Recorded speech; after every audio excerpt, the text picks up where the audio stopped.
All righty. Well, hello, everybody. Hello, hello. It's the sound of too much happiness in the room. Not that much joy here. We need to get her started. um, Tonight, we're going to do our Q&A session. I received over 30 questions, I think. Did I get to 30 questions? I don't know. Maybe. I think somewhere between 20 and 30 because I didn't put them all in the document. So before I get into the instructions on how we're going to do the Q&A, I'll just do a couple of announcements. First, I want to welcome everybody. Hello, hello. Good to see everybody. We are given 3 opportunities through this assembly to connect with God and in community. Of course, there's Wednesday nights like tonight where we're able to have fun and play with different formats. Like tonight, we're doing a Q&A. Has anybody ever listened to the Bible Project podcast? I would love to do that.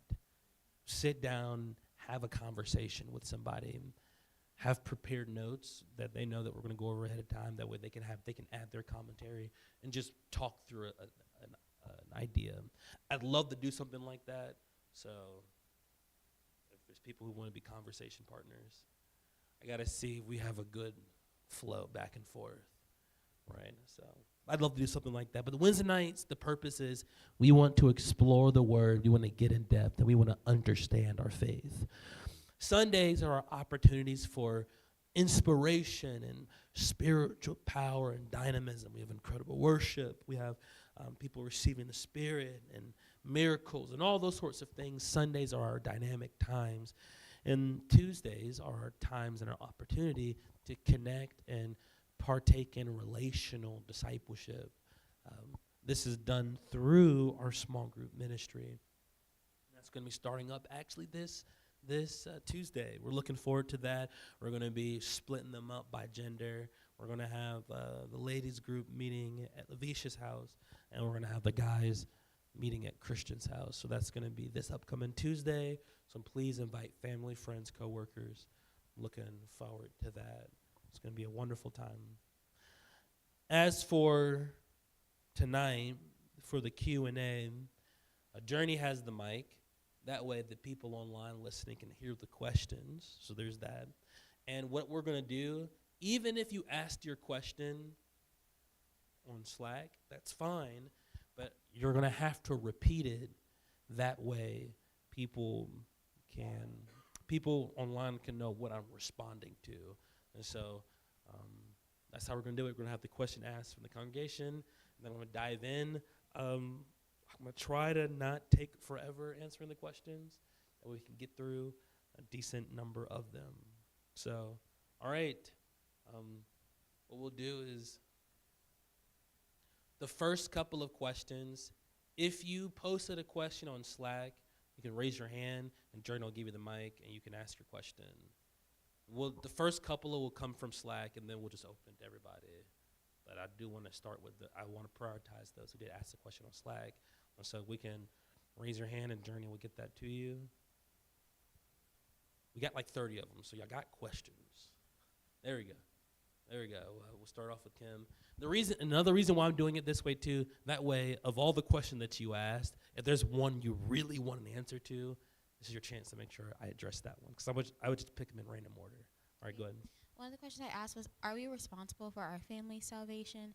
And should we strive to share the gospel like as passionately as we would with a stranger or a friend to our family members? Would we be held accountable for them? So, okay, as far as responsibility for our family, as far as responsibility for their salvation, this is how I want to think about it. I think there's helpful. When it comes to people coming to faith, there's 3 variables or 3 categories of variables that you can think about that influences whether somebody comes to God or not. There's us doing our part and all the variables that goes into that category. The person that's being preached to, them doing their part, and then there's God doing his part. We can't control what God does, and we can't control what they're doing. We're only responsible for what we can do. The only thing that we're accountable for is people that we have influence with. We have a responsibility to reach toward them. And that's all you can do is reach. But remember what Paul says. Paul says that some plant, some water, but God gives the increase. It could be that your interaction with them with faith is you're planting a seed. And then somebody else is going to come along and water it, and God bring the increase. What God is interested is the attempt. It's the attempt. And so with family, there's sufficient relationship. Talk about some things that are happening at the kingdom. Invite them out. And if they're not showing a whole lot of interest, what that's going to look like for you planting seeds is testifying about the goodness of God and maintaining a good reputation with your family. As long as you maintain a good reputation and you are testifying to them about the goodness of God and you're being sincere, for most of our family, that's what we're going to be able to do. Now, depending on your level of relationship, you might be able to be a little more forthcoming with some and maybe a little pulled back for others. So that's what we're responsible for. The Bible talks about that there's a day of judgment for those who didn't obey the gospel. They have to obey. But the Bible also talks about that none can come unless the Father draws. And so God has to be drawing. They have to be open. And so there's a whole bunch of things that are outside of your control. Those are things you tackle in prayer. You pray, Jesus, I'm asking that you'll draw this person. You pray, God, let their heart be open to the gospel. Let me have an open door to speak the word. So as far as that's the best you can do there. But just as long as you're making a sincere effort. Now, that doesn't mean you got to kill yourself doing it. There's an old wisdom. There's plenty of people who they're not the one that reached their family. It's somebody else. Like, am I going to reach my family? Look, big dog. Probably not me, because I acted in a lack of discretion, and at 16, told my whole family they're a bunch of dirty sinners, and they're going to burn in hell, so come to church. 16, I don't know. I want them to be saved. And so that's probably not the best taste. And then I did get my mom to visit once, but when somebody was praying for her, they were so passionate, spit got in her face. And she said, I ain't going back. Them white people spitting on me. I ain't going back to church. Them white people spitting on me. I ain't going back to church. And she's visited since then, but it's God doing the work. And so best thing I can do is testify of the goodness of God and have a good reputation. Next question. No, I don't want you to go twice. I want somebody else to go.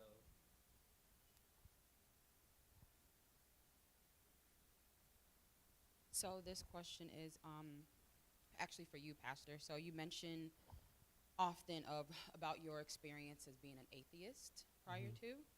And so my question is, what was your defining God moment? What did he show or demonstrate to you personally to get you to turn towards him? So this would be true of me, and this is just true of atheists generally. I regularly consume content by atheist thinkers and speakers. And I'm talking about some bright people. And when they're doing a tier list of the most compelling arguments, these are people who are very atheist. At the top of every tier list, the most compelling argument for an atheist coming to faith is a personal experience.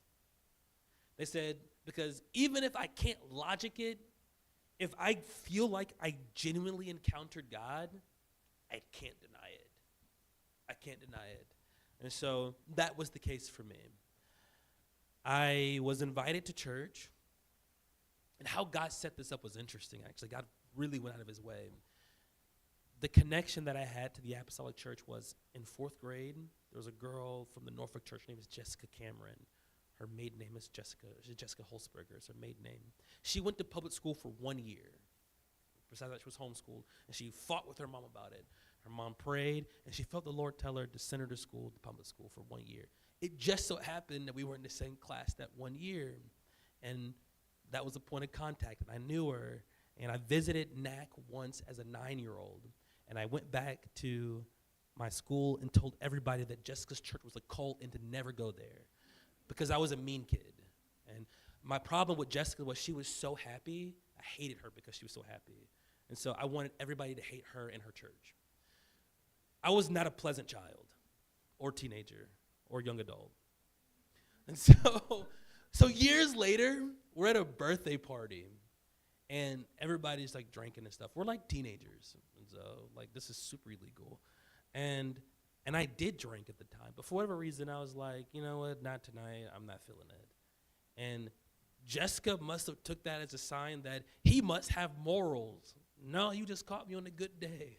And so she invited me to church, and I said, I'm not really interested in that. A month later, my life was not doing great, not because there's anything particularly bad in my life, but my inner world was in such turmoil. I said, well, sure, I might as well try. And what got me is I stepped into the church, not even the sanctuary. If you've been to NAC, when you go through the parking lot, there's like the lobby area. I stepped into the lobby, and immediately I felt something. And I'm like, bro, they didn't even have time to drug me yet. I don't know what this is, but that's crazy. It was because I'd never felt anything like that. I'm standing, there's another glass door when you look in the sanctuary, and I see, we get in and people are already worshiping. And this is going to be really crazy, but remember, I was an unsaved 15-year-old at the time. And I say, because they're dancing before the Lord and all that stuff, I said, bro, they look like a bunch of Indians dancing around a fire. And my thinking was, I know life sucks, yet these people can be happy. And I said, God, I don't know if you're real or whatever, but whatever they got, I want that too. He got me. Boy, did he get me.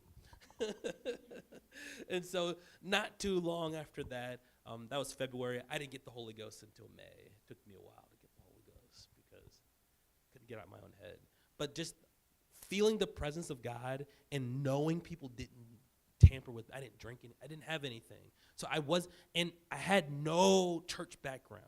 So I couldn't fabricate the concept of feeling God's presence. Like feeling his presence wasn't even a concept to me.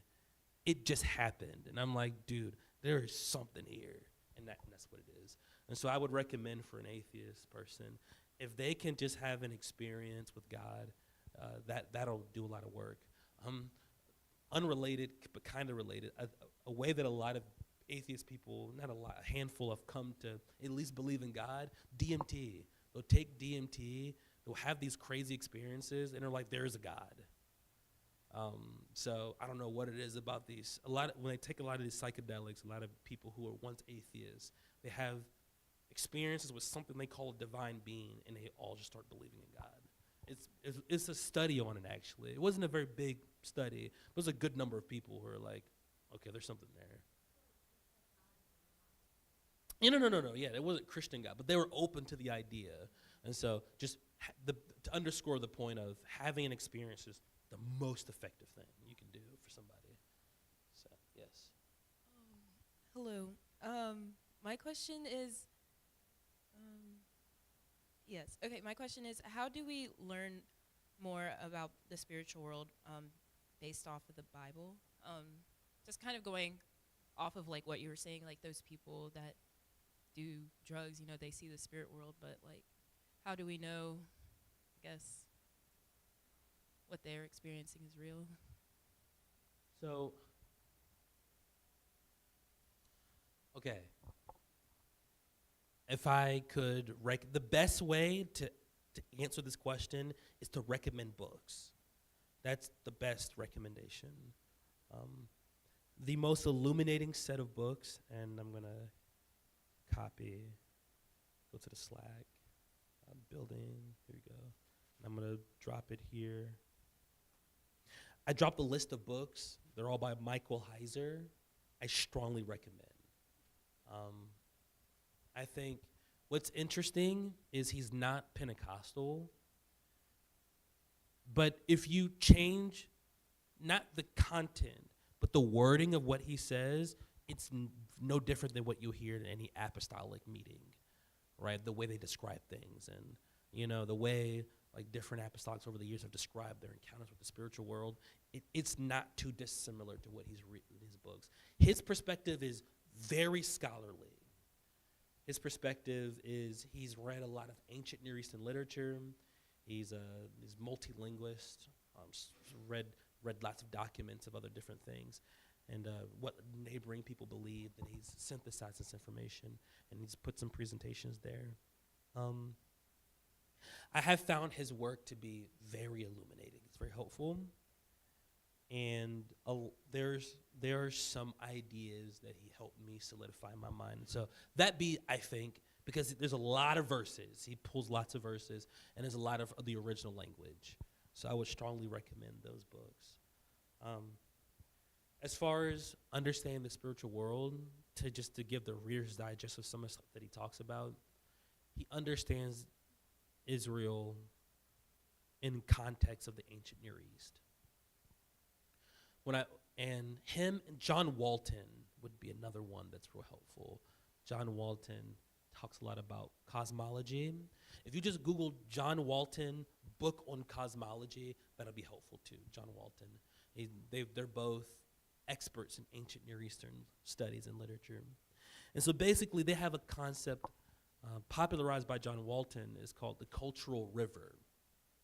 And everybody exists within a cultural river.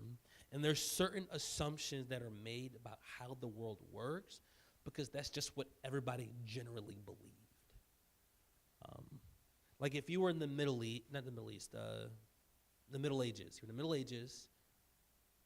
Most people would have some idea that if you want to kill a demon, strike it with silver.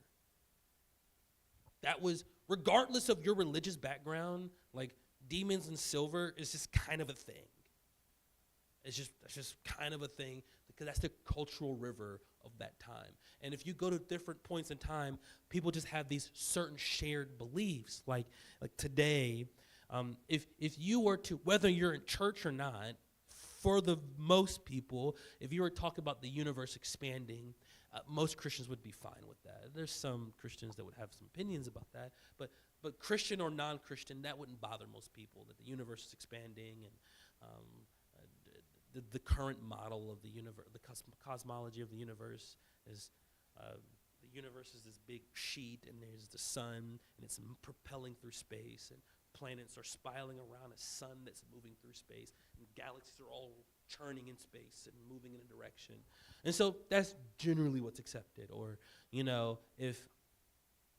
if you see a tsunami come today versus if you saw a tsunami come 2,000 years ago, that's because there's a God that's pissed off somewhere.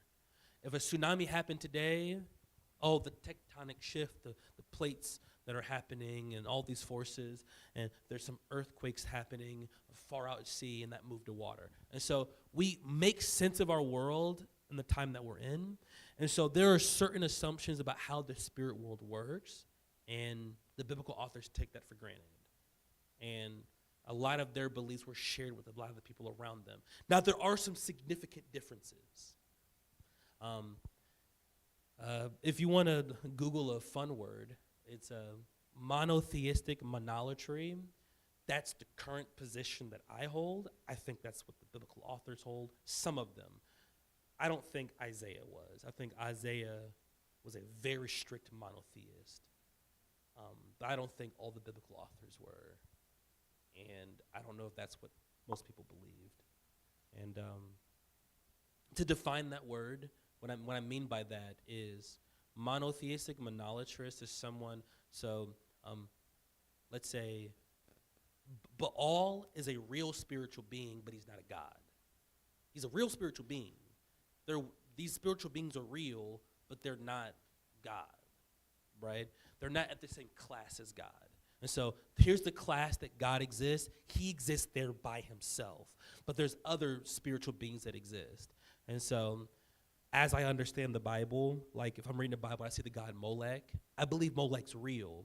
I just think it's an angel that's in rebellion to God. And I have some reason to believe that, but I won't get into that today. So I think when people are worshiping other gods, I think they're real spiritual beings. I just think those are angels in rebellion against God, masquerading. So what we would call, let's say, a principality. The principality of pick some country, it's acting as such. So those would be my opinions. And I think that's kind of how the biblical writers, with the exception of maybe Isaiah or Jeremiah, might have felt somewhat like that. Yes. But it's a really big topic. Reading those books would do you much better, do more use. Yes, next question.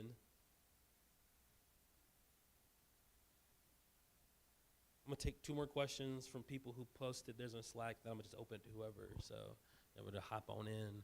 I'm going to just do whoever hand goes up first. We're going to get it. Okay, let me find the question I sent you. Let's see. Basically, there's something called the light theory that I've heard people believe in, and they basically think that people are only held accountable on judgment day for what they know or what they've been exposed to. So I just wanted to know your thoughts on that. This was a stressful question to answer. And the reason why it's stressful is because it takes a lot of conjecture. You have to make a lot of assumptions to really answer that question. And when I'm making assumptions where I don't have a lot of Bible for, it really is purely speculation. And speculation is pretty useless. And so I'll say this. I'll read a couple of verses. And then I'm going to make some useless speculations. So let's look at a couple of verses. John chapter 14. John 14, verse 6. Jesus said unto him, I am the way, the truth, and the life, and no man comes to me, to the Father, but by me. John chapter 10. I'm going to read verse 1. I'm going to skip to 7 and skip to 9. Verily, verily, I say unto you, he that enters not by the door in the sheepfold, but climbeth up some other way, this same is a thief or a robber. Then said Jesus unto them, verily, verily, I say unto you, I am the door. And he says again in verse 9, I am the door, and by me, if any man enter, he shall be saved. Mark 16 says, in verse 16, he that believeth and is baptized shall be saved, but he that believeth not shall be damned. And finally, Luke 12, 47 and 48, I'm not going to read it, but Luke 12, 47 and 48 is it's part of a parable.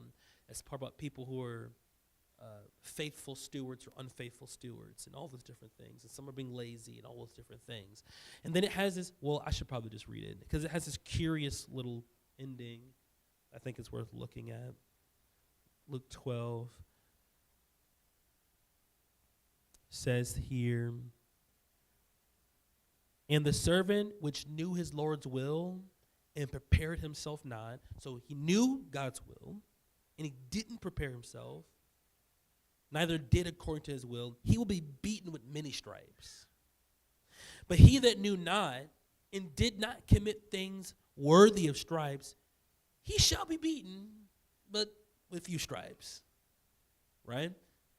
And so, based off just the verses, it seems to me that the Bible's position is whether you know or not is not an excuse. Because in this case in Luke, the gentleman didn't know, he still got beat. So it seems like what that does open up, I'm not talking about Dante's Inferno level, but there seems to be some indication of degrees of punishment in hell. That seems to be a thing. There's degrees of punishment. So there's some people who are in rebellion against God versus people who are just ignorant. And so, and when I go through the verses, there is not exceptions out of ignorance. And so that's uncomfortable. And so if you're talking about today, in a world today, the conversation is much easier. But if you're talking about 33 AD, Pentecost just happened, and you are in the Incans or wherever, and you're dying of prostate cancer, there is no shot that that brother could, or you can be some proto-Russian crossing the Bering Strait, whatever, right? These people dying of sickness, there is no version of reality, unless there's divine intervention, that they could possibly have heard the gospel. Not possible. What do we do about those cases?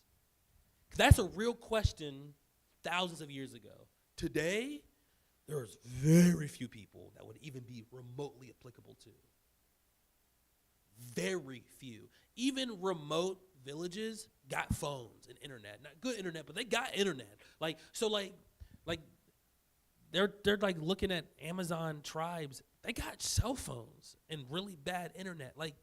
They got something. So this idea that it's just completely, like a complete and total isolation. Ugh, I'm trying to figure out. So this is where I have to step into speculation, right? We step into the realm of speculation here, right? So what do we do about, it's 33 AD, Pentecost just happened, we're in what would be Mexico, there's some Aztec gentleman, and he's dying of prostate cancer, and Pentecost just happened like a day ago. How does this person hear the gospel? Either God will have to have a special divine intervention for that gentleman. So here's the three options, and I won't take a position. You'll have to pray and seek the Lord. It could be God will provide divine intervention for every single person, whether they have access to the Bible or not, to be able to encounter God. That's one position. Another position is, sucks to suck. You were born in the wrong place, and you don't know Christ. Hell is your destination. And the third position is something like, we let the grace of God loose, and God will decide what to do, and we'll just leave it to him. And so those are the positions. I won't take a position. You'll pray and read your Bible, and you'll pick one. So there you go. To me, these sorts of questions are, one, it takes so much speculation, so you can never be certain for sure. And then two, it's a little more peripheral of an issue. So, well, there you go. So that's probably as good as an answer as I can get. Okay, next question. I'm actually going to ask a question, Pastor. All right, you and then Keisha. Is there a cap on heaven? Cap on heaven. Yeah. Could you rephrase the question, please? Are only a certain amount of people going to be allowed into heaven? That's predestination. I don't believe in that. That's false doctrine. That's not could you ask a different question? I feel like that's not what you're getting at. Because people use Revelation 7:4 where it talks about the 144,000 to say that only that many people are going to be in heaven. No. So I'm not an expert Revelation at all. It's probably like the thing that I'm least familiar with. Like Revelation's just not my cup of tea. But I'll say this. That is symbolism, first of all, because how many tribes are there? There's 12, and that's a multiple of 12. And what the general idea, one of the ways of understanding that verse is this is a symbolism saying that God is going to see to it that he's faithful to his promises to Abraham. And so how can God truly be faithful to his promises to Abraham if none of his descendants are in the kingdom? And so the ceiling of that 144,000 is that God is going to be faithful to Abraham, and that there's going to be a portion of people who are of the tribes or of Israel, and they're going to come to faith.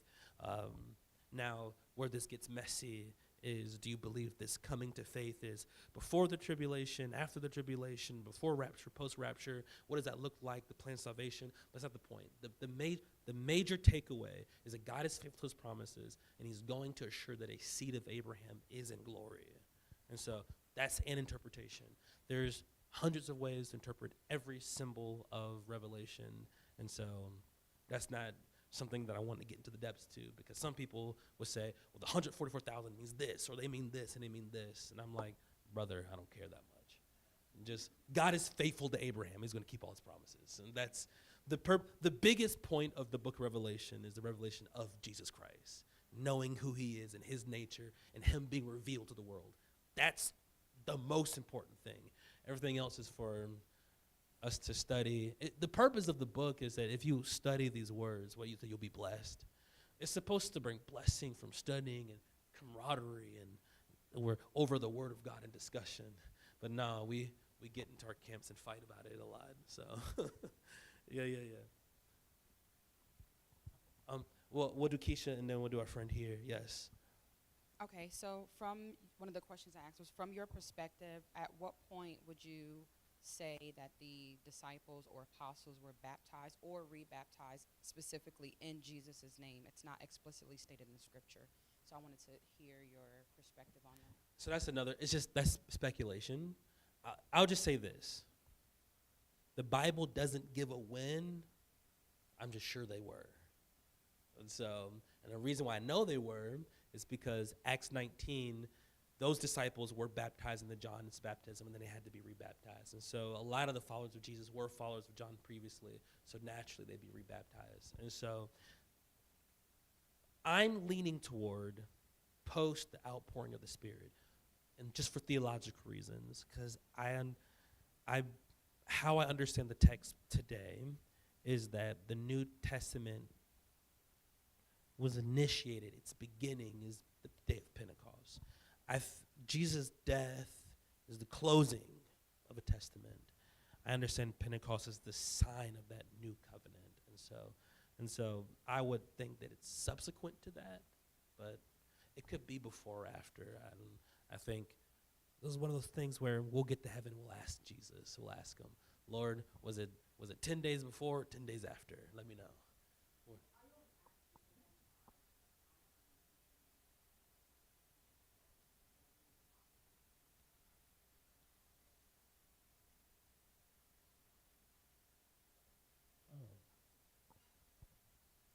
Well, you can tell them arguments from silence is called a logical fallacy. And so their argument is nothing.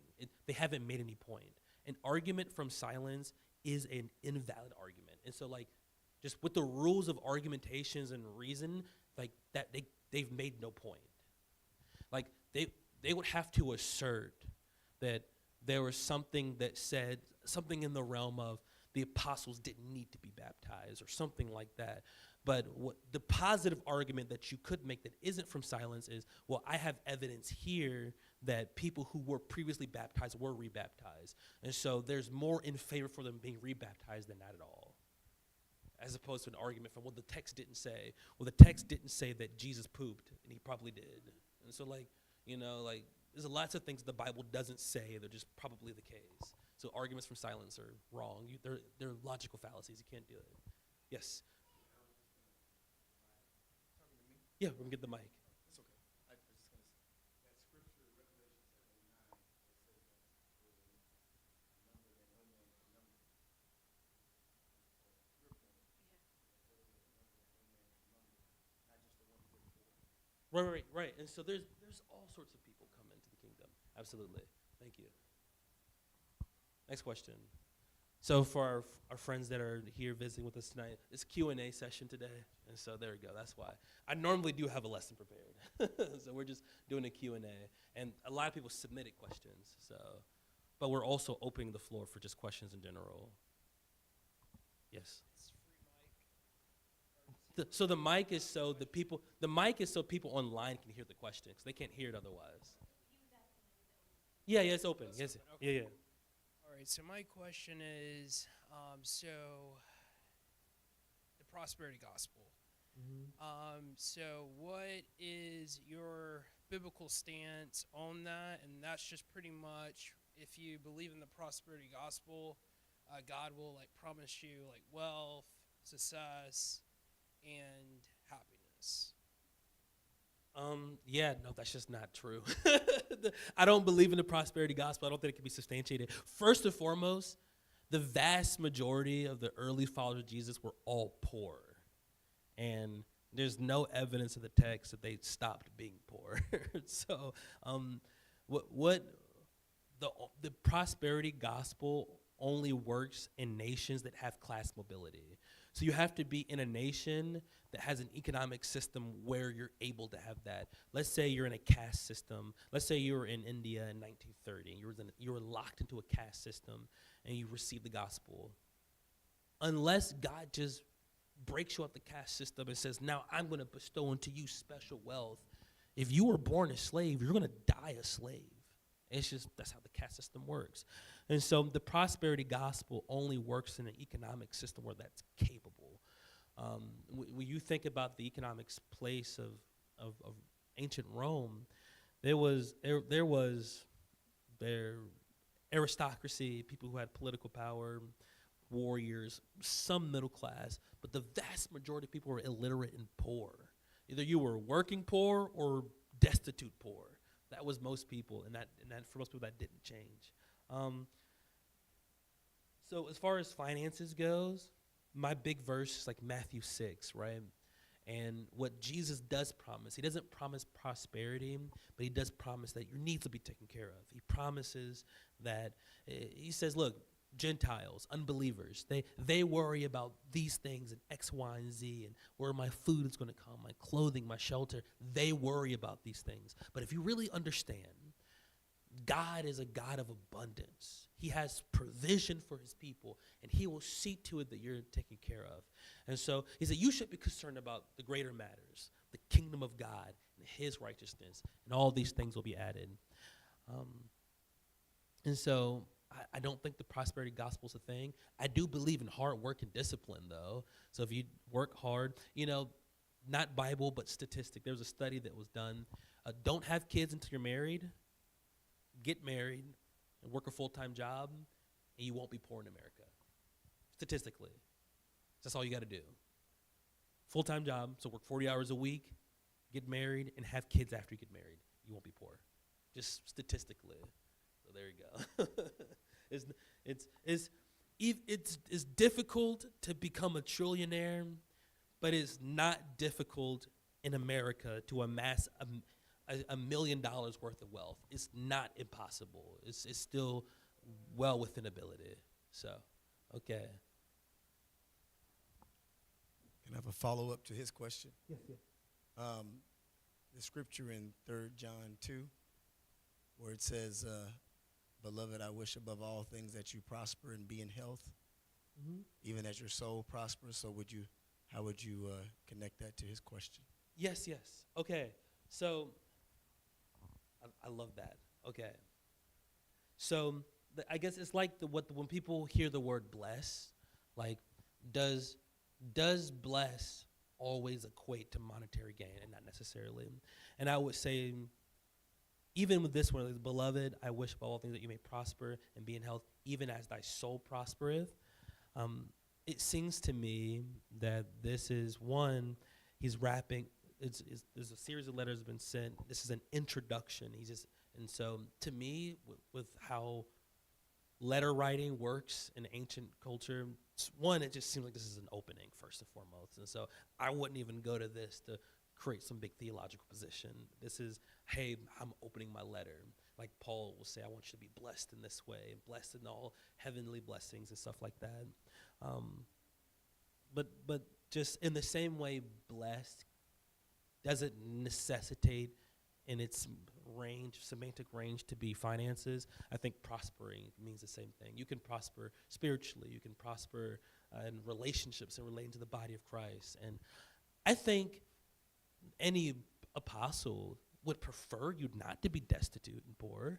I don't think the apostles were saying, God, I just hope you just never make any money. They're not wishing that, but like Apostle Paul's not going to look you in the face and be like, look, we about to be wealthy here. And,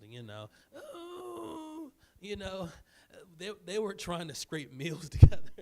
That's why they had so many fundraising programs in the book of Acts. There's a lot of poor people. So it's why let's collect all this money so we can divvy it up, because there's a lot of poor people here. So I think it's something like that. I'm wordy and I'm verbose, so I apologize for that. Yes, Keisha. So another one of my questions, can you provide more context on the significance of, I believe it's Uzziah, if I'm pronouncing that correctly? Yeah. And him being, Uzzah, Uzzah being killed for touching the ark, according to 2 Samuel chapter 6. In that chapter, it talks about how he touched it because the ox stumbled. So can you just provide more context to what was going on there? There's two major ways that it's been understood. I'll give you the understanding that I've held for some time. So, let me look something up. Because when I was researching this before, I couldn't get a straight answer. Do we have Uzzah's genealogy in the Bible? And so, see, some sources were like saying that he was and some saying that he weren't. And so I don't know. So I'll put it like this. If he wasn't a priest, he was performing a function that he wasn't supposed to. Him bearing up the ark is not his job. That's a Levite's job. And so if he wasn't a priest, he was completely outside of his role. And an equivalent example would have been when King Saul made a sacrifice. He stepped outside of his role, and he was punished for it. Now, some people presume that he was a priest. If he was a priest, well, he would still be in the wrong because they're told to carry it with poles. It was never allowed to be on a cart. And so he was only in that position where he had to catch it because they put the ark on a cart. If it was on a pole, it would have never fell. And so if he was a priest, he should have had it on poles. If he wasn't a priest, he was out of his lane. And so those are the two going theories. And so now, if you have a discomfort about what you might feel is a disproportionate response to God, to take a man out for that, you have to take that up with the Lord. The Bible doesn't give a rationale beyond just God's sovereign. He does what he pleases. And so now that opens the questions for the violence of God. I do recommend a book. Daniel Hawk has a book called The Violence of God. I think it's very illuminating. It'd be helpful generally about God's violence and anger. I find it's been a very helpful book. Okay, so a follow-up with that. That's interesting. I feel like I'm on. But if he would have allowed, or if they would have allowed the ark to fall, would someone still have died because they didn't follow proper instructions of carrying it properly? Or he just the lot just fell on him? Like, nah, he should have let it fall. You let it fall and then stick the poles in it and get it back up. Yeah, look, let it fall, get the poles in it, and lift it up. And it would have been fine. Yeah. There's a method. There's a method for a lot of this sorts of stuff. Yeah. Yes. Next question. Well, time is flying, man. It's already been 43 minutes. That clock's slow. 8 o'clock is the end of it. Whoa. So I mentioned I actually had a question posted in Slack. However, it was very long, and I actually kind of figured out how to summarize it now. So basically, my question was about marriage, but in a spiritual, So what I know is that there's a parallelism of marriage. Like marriage is like a parallelism to our relationship with Jesus, like the church being the bride and Jesus being the groom, right? So my main question is how, and this may have to be a series, but how, just depending on how long this is, how can we prepare for marriage with him through being single, when you're single, when you're in marriage itself, like just with the spouse, and when you're engaged? Like, because I know there's premarital sessions, when you're engaged, but when you're single, how, like, what steps are there to take? Like, how can you, like, does that make sense? Yes. So talking about marriage, and there's 3 stages that you gave. Oh, so also for our friends, when I'm thinking, I close my eyes when I think. So I'm not sick or anything. It helps me think and focus. So thinking about marriage in 3 stages. So let's say when you're single, engaged, and actually married. So as far as when you're single, Paul says when you're single, your focus is the Lord. He said, you be busy with the Lord's kingdom. But as far as while you're single, there's some practical matters or some things like that, right? So you want to figure out, generally speaking, what direction God has your life going. You want to have some big picture things. Is God calling me into like pulpit ministry or not the pulpit ministry? All right. Is there a certain level of involvement God is calling me into in church or not? Or is there a certain place and region that he's calling to me? You want to have those things figured out ahead of time. Like we have a dear friend who's called to a turbulent area in the world. And so because they're called to a turbulent area in the world,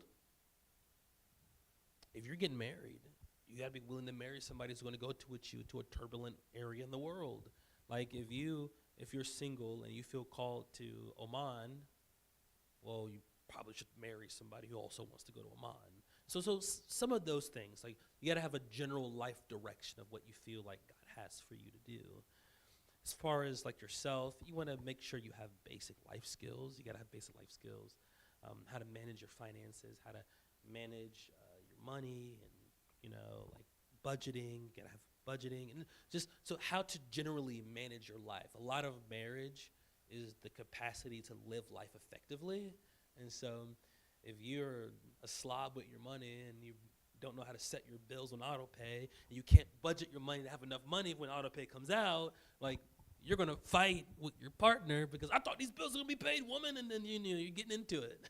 So you gotta manage your personal life. As far as the engagement goes, usually churches offer premarital counseling. If you want to seek professional counseling for that, I just recommend we have the Center for Apostolic Counseling. It's a group of apostolic counselors, and there are some that specialize in like relationships and stuff. And so that's another resource there. As far as being married, good luck. Figure it out as you go. There's nothing that prepares you for being married like being married. Yeah. The best advice I give people is, okay, instead of being angry at the places where you're different, celebrate those differences, and it's okay. Somebody's like, no couple is equally tidy. It's just never a thing. Someone's always to be a little more or a little less tidy, and that's okay. Or some person's a little more this, a little less this. Someone's a little tighter with money, and someone's a little looser with money. It's okay. Just celebrate the differences and work out your systems. So it's a much bigger conversation. Right, I'm doing some premarital counseling right now, and it's supposed to be 12 weeks, and right now it looks like 20 weeks, but I'm going to try to fix that. I'm going to try to get it down. I don't want to kill the couple. Yes, next question.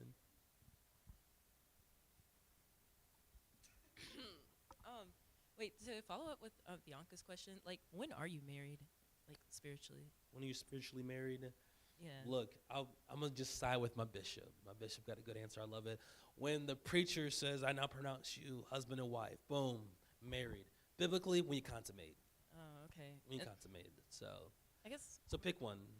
Sure. When do you mean legally? Yeah. When the court gets the documents and but all what that. What if I don't want the man's paperwork, and I just want to have a church wedding, That's because you don't want accountability. You want an easy way out. To the government? What if I don't want accountability to the government? Look, and I just want a pastor just because listen, pronounce me. In the American system as it stands, the courts right now, they favor the woman, and so it wouldn't be at your disadvantage. It'd be at his disadvantage. He's taking on the risk, man. Like, let's say it didn't work out and y'all divorce, which I'm not advocating for. You're not going to be hurting. He's going to be hurting. So I'm like, it'd be to your advantage.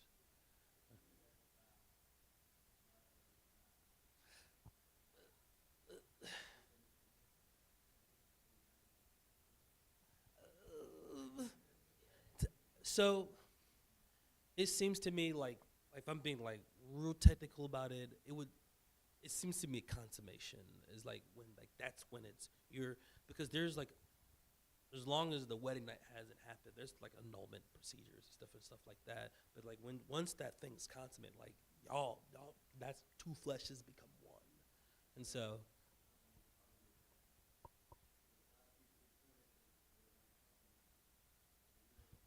So we're talking about from the faith perspective, yeah.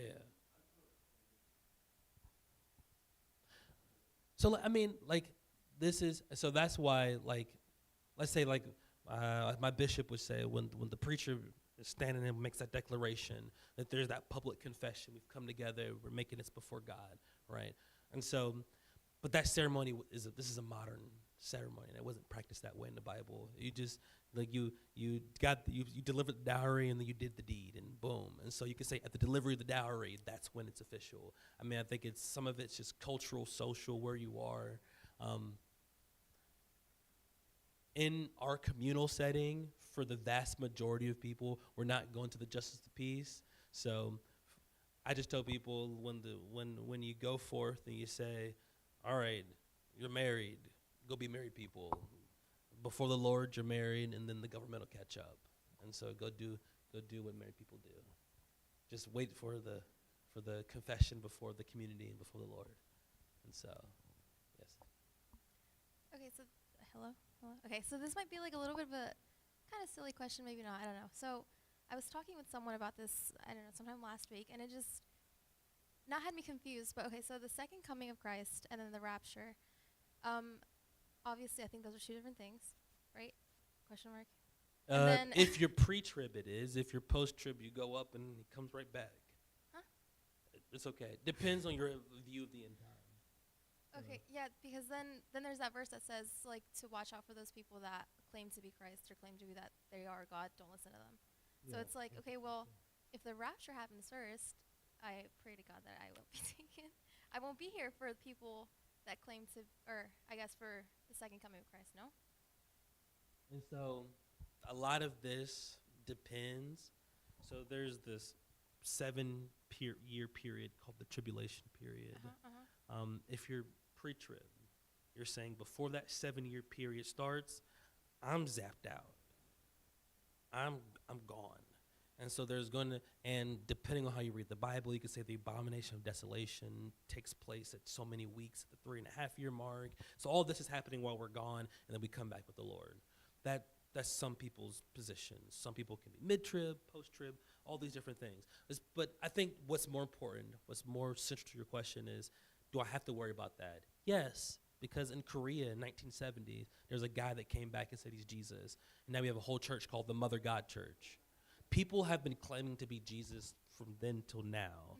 And so what we want to look for then for us is we got to be able to discern, of course, not just apostles, but we need to be able to. So you have a theological persuasion that the rapture is going to happen first before the second coming. So you say, I'm going to go be with the Lord, and he's coming back with his saints. So in your mind, there's no way this could be the second coming because I'm coming back with him. So if anybody says I'm Jesus, ignore it. There you go.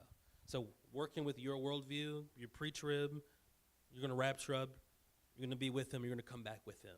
And so like Thessalonians, right? You're coming back with the saints. So you don't got to worry about it. Yeah. Everybody, they're just people pretending. You don't got to worry about it. So there you go. Any other questions? 7 minutes.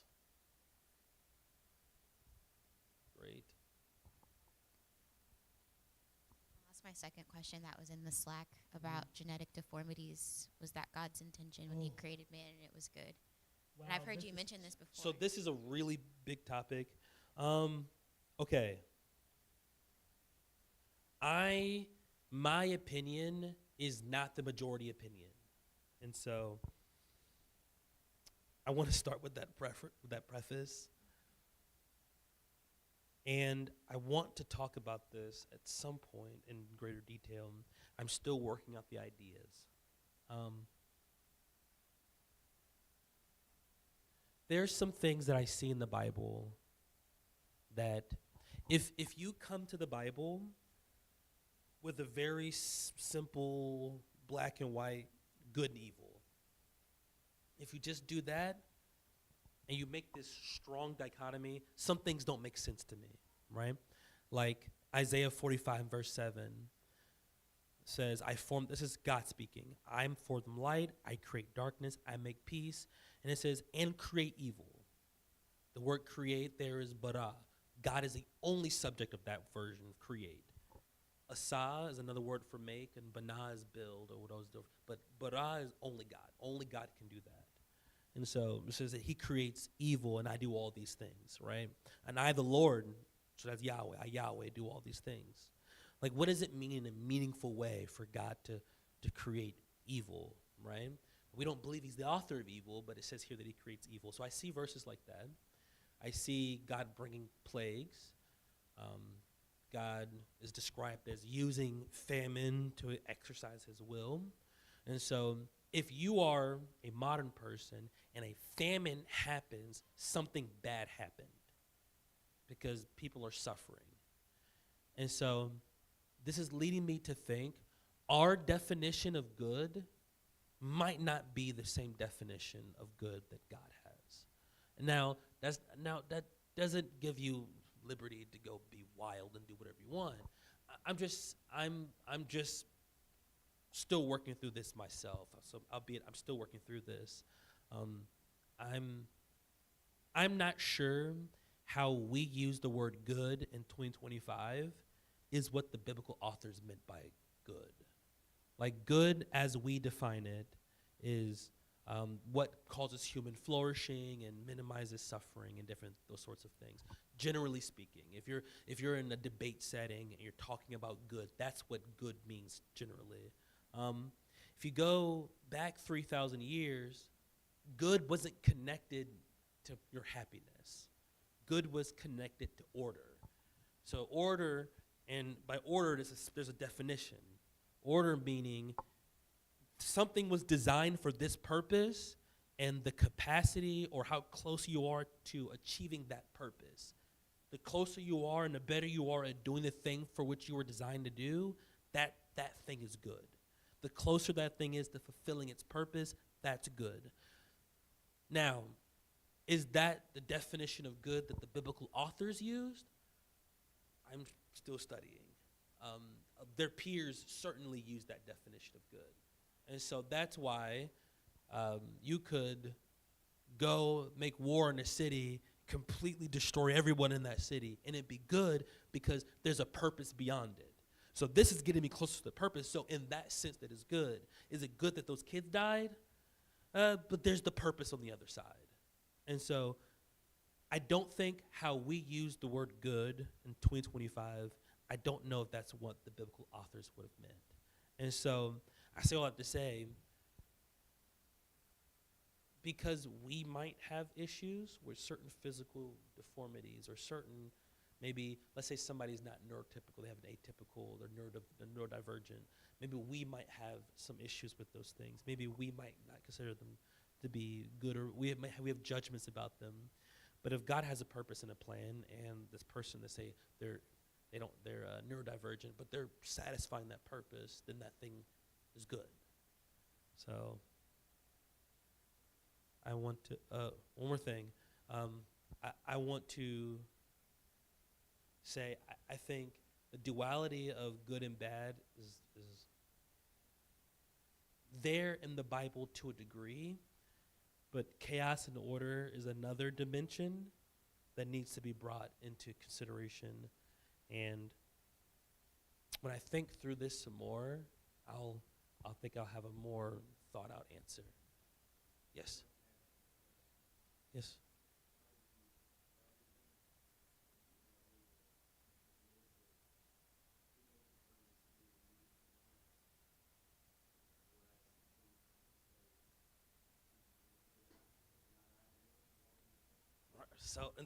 So that adds to it, right? And so, like, you know, there's a peer of mine, and they had a sibling that died of cancer, and they shared something with me.